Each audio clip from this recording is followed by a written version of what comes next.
The animals are dying because of mosquito bites. We need at least 1 million animal mosquito nets. Rations, we are arranging ourselves. The World Food Program has helped us tremendously. I remember the 2010 flood and the relief that came in from the World Food Program was commendable. We need similar efforts this year. And lastly, current needs, medicines. We've exhausted our supplies here in the province. Our friendly countries are sending us some medicines, but we need medicines for malaria. We need medicines for diarrhea. We need medicines for skin disease that have come up. Apart from that, we have to come out of this. We are fighting this. We have to be resilient. We, in the province of Sindh, have set ourselves a 2-month target. We want majority of this water evacuated within 2 months. It's going to be a very difficult task, but we are resolute that we are going to do it. Not 100% of the water, but our target is to get 75% of the water. And I'll just very quickly tell you how the water would go. On the right bank, starting from Kashmir, all these districts, the water comes down to this small blue dot that you see here, which is the Manchur Lake, which right now is about 10 times its normal size. It's gone up to, on the southern side, there are hills. So we've actually sent water to the hills also this time. This water has inundated this entire Sevan Tehsil after breaches, man-made. We cut the Manchur Lake ourselves, and now the water is going into the Indus, but the water coming in is still more than water going out into the river. We are hoping that the river levels will be more favorable in a few days and more water will be evacuated. So all this water will go out from the Manchur Lake into River Indus and then to the sea. On the left bank of Indus, the districts close to next to the river, there are river escapes of canals. So we are going to use them to pump water into these escapes and then flow these water from the escapes into the river. But the other districts which are away, starting from the eastern side of Khairpur, the eastern side of Nawabshah, the districts of Sanghar, Umarkot, Mirpur Khas, all of these would evacuate water through Badin into the sea. And that's the only way the water would go out. So we're trying our best to evacuate this water, and our target is to get 75% of the water out within 2 months, so that we can at least try to sow the rubber crop, the wheat crop in the province. If you're not able to do that, the farmers who've lost 350 billion rupees will lose another crop. But that sowing will be delayed in any case. Sowing will be delayed, but we will have late varieties and try and get.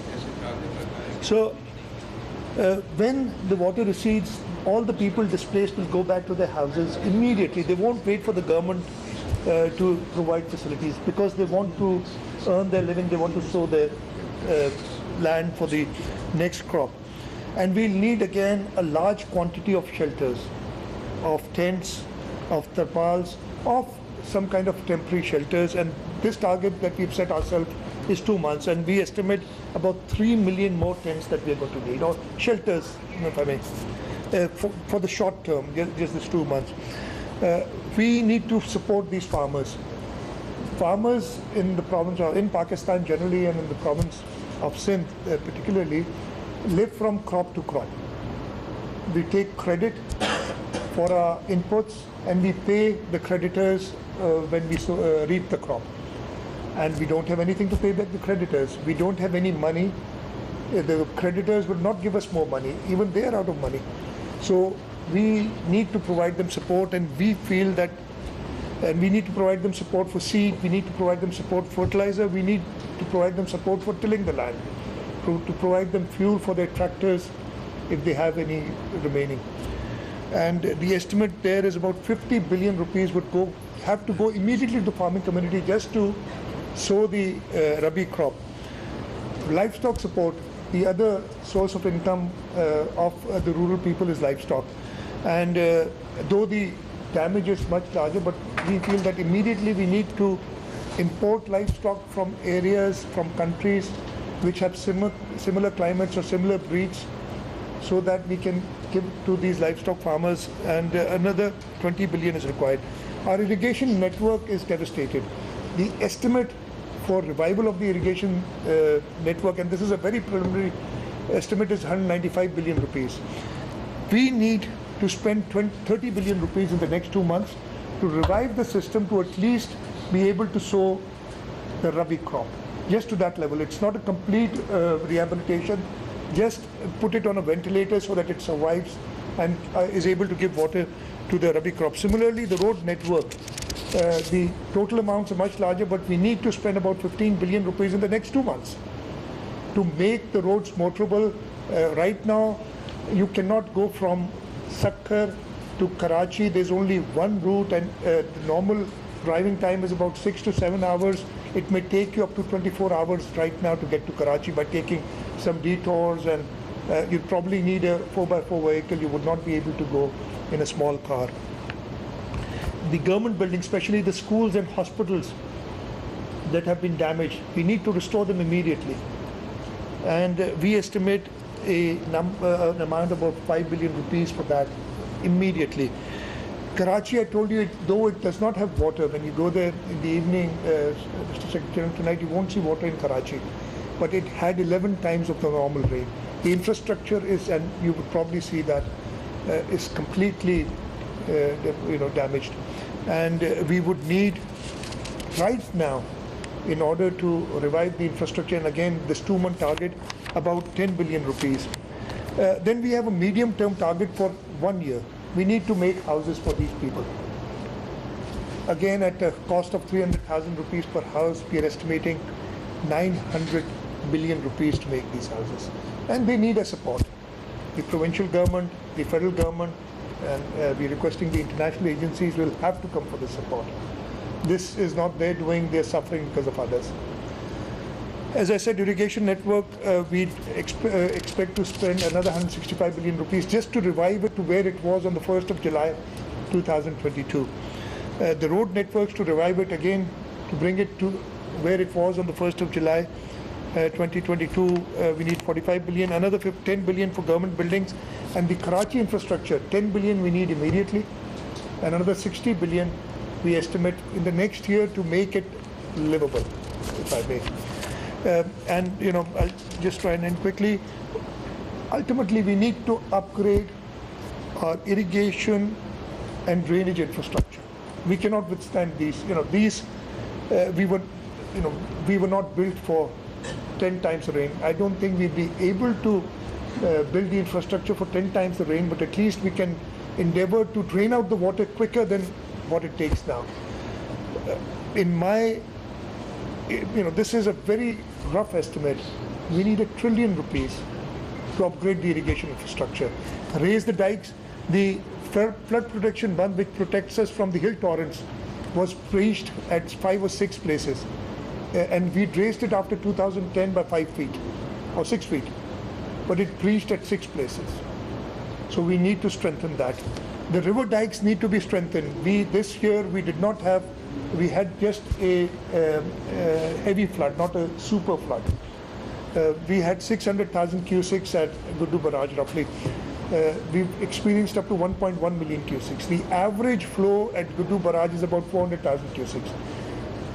The way the environment, the way the nature is hitting back at us, if we get 10 times the 10 times the flows in the river, that's about 4 million cusics of water. Now, I hope that be doomsday. But this is what the nature is doing, and it's doing because of no fault of ours. And lastly, the urban infrastructure. We feel that the cities of Karachi, Hyderabad, Sakkar, in order that we do proper drainage works there, another 1 trillion rupees are required. In terms of US dollars, this entire plan would be about 16 billion US dollars is what we estimate. When you fly towards Jacobabad and then go to Balochistan and come back to Mohenjo-daro, you'll see part of the disaster. you'll see water has receded because you're going towards the northernmost districts of the province. The water is receding from here and going southwards. There was more water here about a week back. As you go down, you'll see, lots more water. So the disastrous effect of climate change on Pakistan are entirely disproportionate to our contribution to the problem. We add, and I know I'm preaching to the choir here. I've heard you yesterday. We add negligible amount to world's greenhouse gas emissions.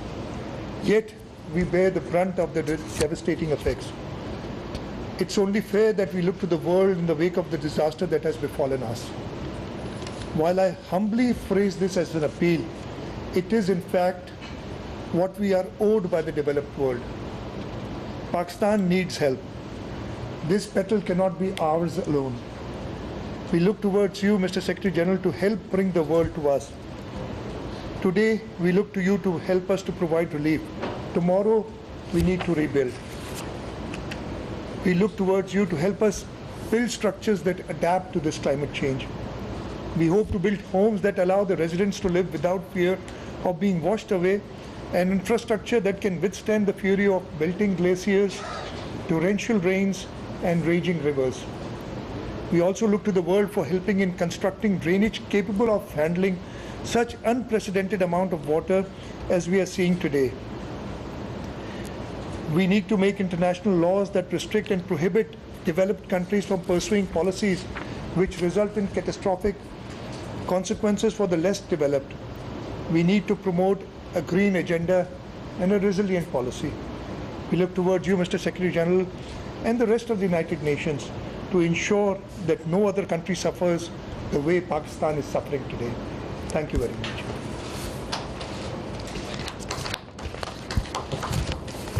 I guess I don't know if you want to say a few words or we just move to the helicopters? Want to say something? Say. Sure. Just a few words.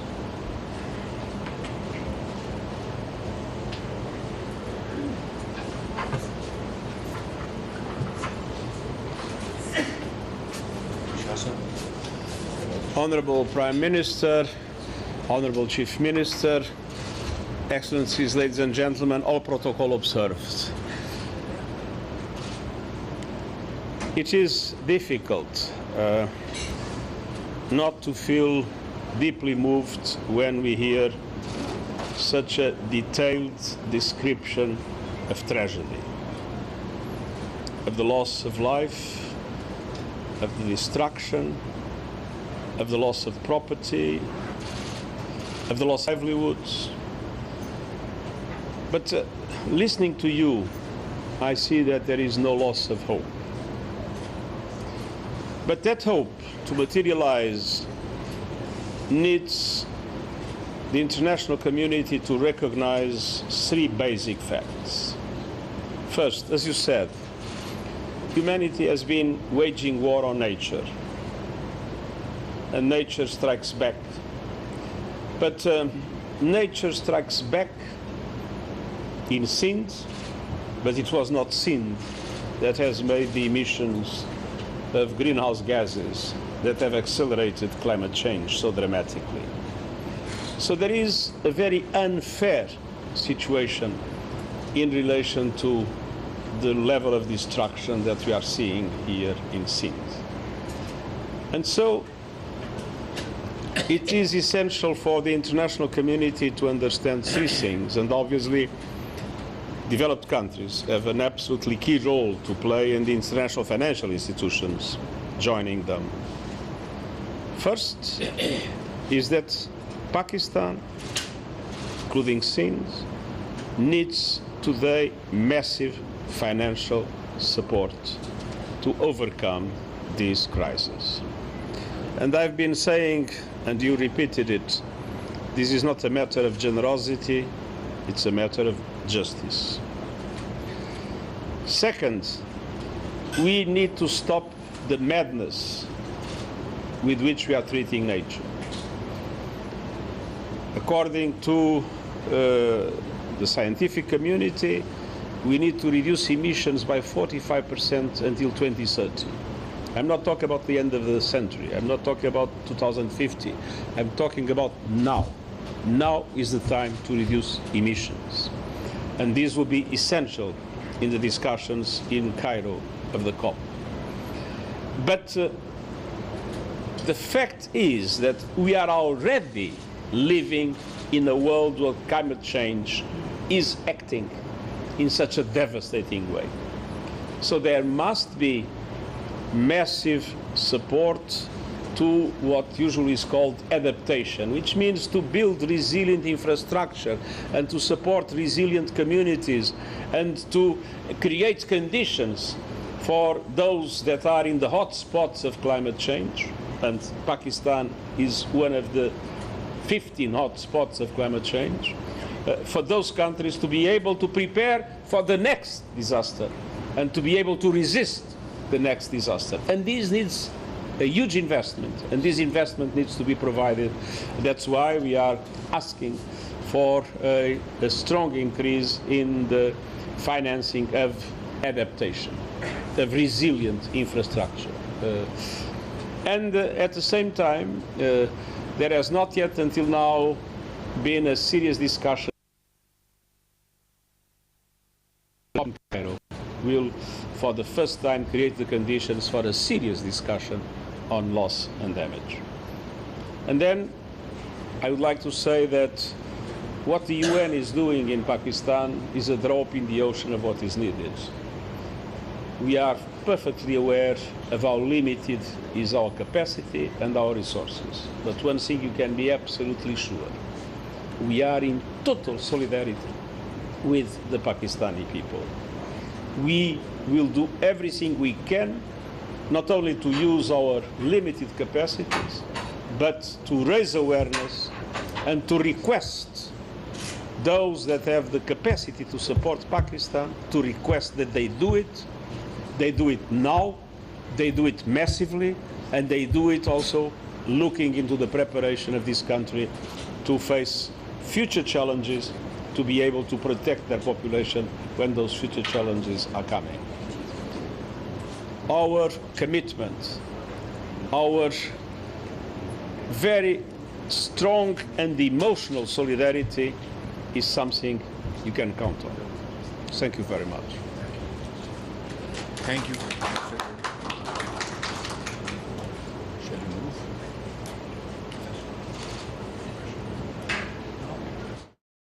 Sukkur से आप मनाजिर देख रहे हैं। Secretary general अक़वाम मुत्तहिदा Antonio Guterres जो 2 रोज़ा दौरे पर पाकिस्तान में मौजूद हैं, सैलाब मुतासर इलाकों का दौरा करने के लिए इस्लामाबाद से रवाना हुए, सक्खर पहुँचे हैं। बलोचिस्तान के इलाके औस्ता मोहम्मद भी जाएंगे, जहाँ वो सैलाब मुतासरीन से गुफ्तगू भी करेंगे। अब से कुछ देर पहले उन्होंने गुफ्तगू करते हुए कहा कि सैलाब से होने वाले जानी और माली नुकसान पर अफसोस है। मौसमियाती तब्दीली के तबाहकुन असरात सामने आ रहे हैं। आलमी बरादरी को इस मुश्किल वक्त में पाकिस्तान का साथ देना होगा। Geo News half hourly clock is brought to you by Telenor लाया तुम्हारे लिए कम में मोर से ज्यादा फायदा।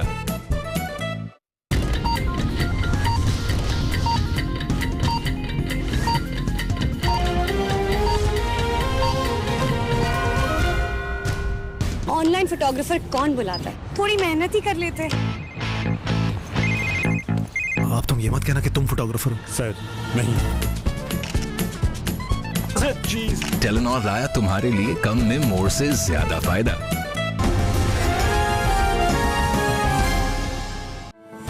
हुकूमत सिंध की जानिब से शहर कायद की आवाम को बेहतर सफरी सहूलियात की फरहमी यकीनी बनाने के लिए orange line BRT Abdul Sattar ईदी लाइन का आगाज किया गया है। जदीद तरीन बसों पर मुश्तमिल इस सर्विस का आगाज TMA औरंगी टाउन ता बोर्ड ऑफिस चौक तक किया गया है। इस सर्विस में खुसूसी अफराद के लिए नशिस्तें भी मखसूस की गई हैं। रोजाना की बुनियाद पर हजारों की तादाद में शहरी इन जदीद तरीन बसों के सफर से मुस्तफीद होंगे। महकमा ट्रांसपोर्ट, हुकूमत सिंध। Zong Weekly Pro लगाएं और डिजिटल हो जाए। 40 GB data, 250 other network minutes, 5000 Zong minutes and SMS, सिर्फ 399 रुपए में पूरा हफ्ता। Dial *794#। I am Generation Digital और आप Let's get digital with Zong 4G। करेला जुड़वा है पर अलग है, दादा जान को खाना पड़ेगा। एक सख्त तो दूसरा है नरम मिजाज, एक सख्त तो दूसरा है नरम मिजाज। पर अम्मी को नाज, ये जिद्दी दाग निकालते निकालते कपड़े तो खुरदुरे हो जाएंगे। बिल्कुल नहीं, सर्फ एक्सेल का नया अलग अंदाज। ये जिद्दी दाग निकाले पर इनके सॉफ्ट पर्ल्स रखे कपड़े नर्म मुलायम। सॉफ्ट सर्फ एक्सेल, दागों पर सख्त, कपड़ों पर नर्म। एक गुड ऑलराउंडर सब कुछ चिल रखता है, जस्ट लाइक माई इजी पैसा ऐप, जो हर नेटवर्क पर पैकेज और मोबाइल लोड करवाकर सब कुछ चिल रखता है। बहुत ही आला। शदाब का इजी पैसा को आदाब।